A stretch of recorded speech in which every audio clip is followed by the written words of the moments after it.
Hi, my name is Shrey, and today I'm going to be explaining question 3 from Leetcode's Biweekly Contest 33. Now, question 3 is minimum number of function calls to make target array. And given an initial array of zeros, which is called array, our task is to transform that into an integer array nums with the minimum number of function calls. So quickly looking at example 1, given 0, 0, we need to change that into 1, 5, and the minimum number of moves would be 5, and that's what we would return. So I'm just going to give an in-depth explanation of what the question is, and I'm going to use example 5 for that. So example 1, my bad. So example 1 is nums 1, 5. So what we have to do is we need to transform this 0, 0 into 1, 5. So how do we do this? Well, here we're given a function modify, and we have two options, option 0 or option 1. So option 1, I'm going to use option 1 and 2. So option 1 is you can take any element from the array and add 1 to it. And option 2 is you can take the entire array and multiply it by 2. So those are our two options to change our initial array of 0 to 0 to whatever the specified target array is. So just quickly walking through example 1, we're given 0, 0. So our first step would be to increment this to 0, 1. Then we want to multiply this by 2. So 0, 2. Note that 0 times 2 is still 0, so that's why I have this 0 right here. Now we want to multiply this by 2 again, so 0, 4. Finally, we want to add 1 to any element first, so 1, 4. Now we want to add 1 again, so now 1, 5. So now quickly going through the counts. So the first time we added 1, so that's our count is now 1. Now we multiplied it by 1, multiplied the entire array by 2, so now our count is 2. Multiplied the entire array by 2 again, so our count is now 3. Added 1 to this first element, so count is now 4. And added 1 to this final element, so now our count is 5. So we would just return 5 in this example. Great, so now that we have an entire explanation of the question, we have to figure out how exactly can we do this? How exactly can we take an array of zeros and transform it to the target specified array? So the solution which I used is backtracking, meaning that I started from the end result, which was 1, 5, and I backtracked all the way to 0, 0. So what I first did is I declared a count variable, and that's what I'm going to be returning at the end, declare count 0. Then what I said is while any element in the array is not equal to 0. Because if any element in the array was equal to 0, then we would have backtracked successfully and we would have broken out of the loop. So while any element in the array is not equal to 0. So now what exactly do we do in this while loop?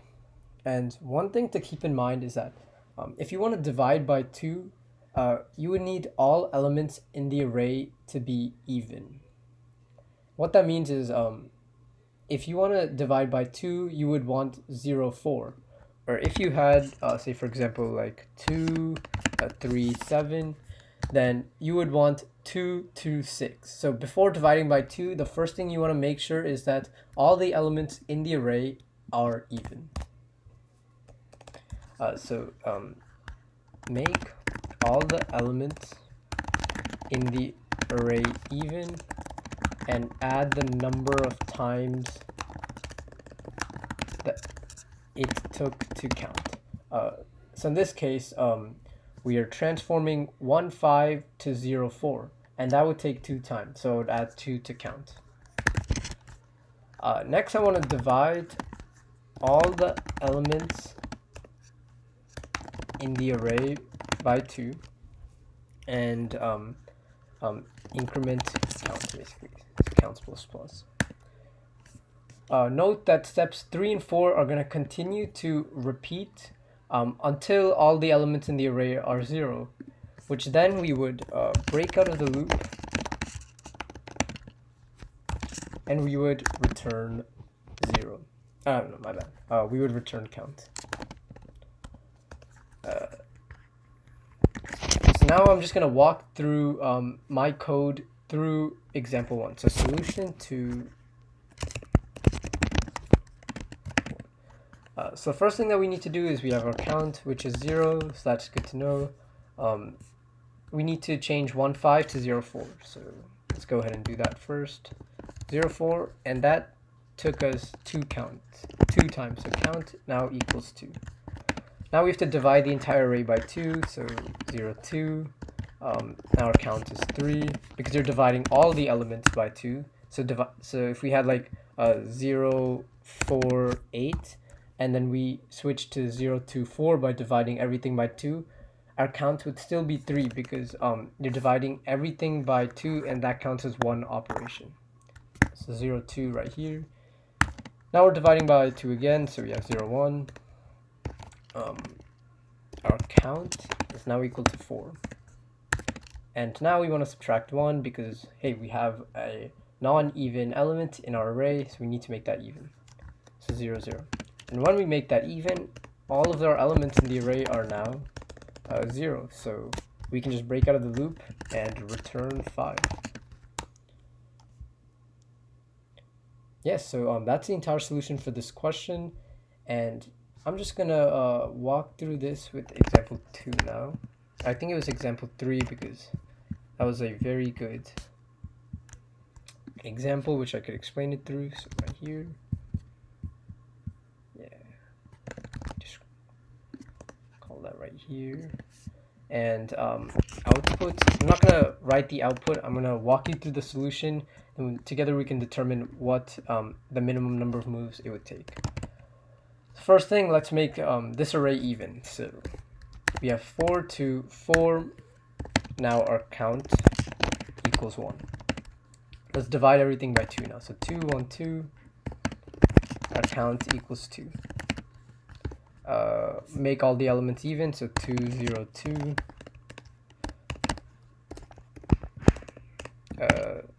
Now our count equals 3. Divide by 2, so 1, 0, 1. Our count equals 4 now. Now we want to make all the elements in this array even again, so 0, 0, 0. Count now equals 6. Because subtracted 1 and subtracted 1. Oh yeah, and that's one thing I wanted to specify. The way that we make all the elements in the array even is by subtracting 1. And then the way to divide would be divide all the elements by 2. Yeah, so that's the entire solution to this question. And one more thing I want to talk about is in my solution right here, this is a main body here, but I did have a lot of helper functions, check empty, decrements by 1, divide by 2, so I just want to quickly walk you through what those helper functions are and how exactly I use them. So first helper function was check empty. Check empty, and what we need to do with this is private static helper function which takes in an int array and returns either true or false. So it's pretty straightforward. For each element in the array. If any of the elements are 0, if any of the elements are not 0, then we just want to return false. Otherwise, we want to return true. Pretty straightforward, just checking if any of the elements, even if one of the elements is not 0, then we're going to have to use some type of operation on it. So we would return false, and that's why our while loop will continue to execute. Great, so that's our first helper function, check empty. Our second helper function, which I use, was decrement by 1. That is, it's another private static helper function, taking in an int array. All of these helper functions are going to take in int arrays, and we want to return an int. And you notice here that we're returning an int because we need to check how many times we use an operation to make it even. We're going to add that to our count. Pretty straightforward, just for each element in the array. If the element is odd, then we subtract 1 and we add count. If the element is even, then we just continue traversing the array. Finally, we just want to return whatever that count is. Yep, so that's our decrement by 1 helper function. Now let's go ahead and use our final helper function, divide by 2. I think that's what I called it. Yeah, divide by 2, and it's a private static int helper function. If you want to know what these keywords like private and static mean, just on a basic level, that just means that any other class can't reference this. And but if you want a separate video on what these keywords mean, then just let me know in the comments down below, and I can go ahead and make that. So anyways, a private static int helper function, which takes in an int array and returns an int. Again, pretty straightforward for each element. Oh, actually with this one, it's a little bit more complicated. So I declared a count variable, which I set equal to 0. One thing to keep in mind is that if we have 0, 0, 0, 0 like this, then we don't want to do anything to this because it's already specified. Like we already reached our target, which was backtracking all the way to 0.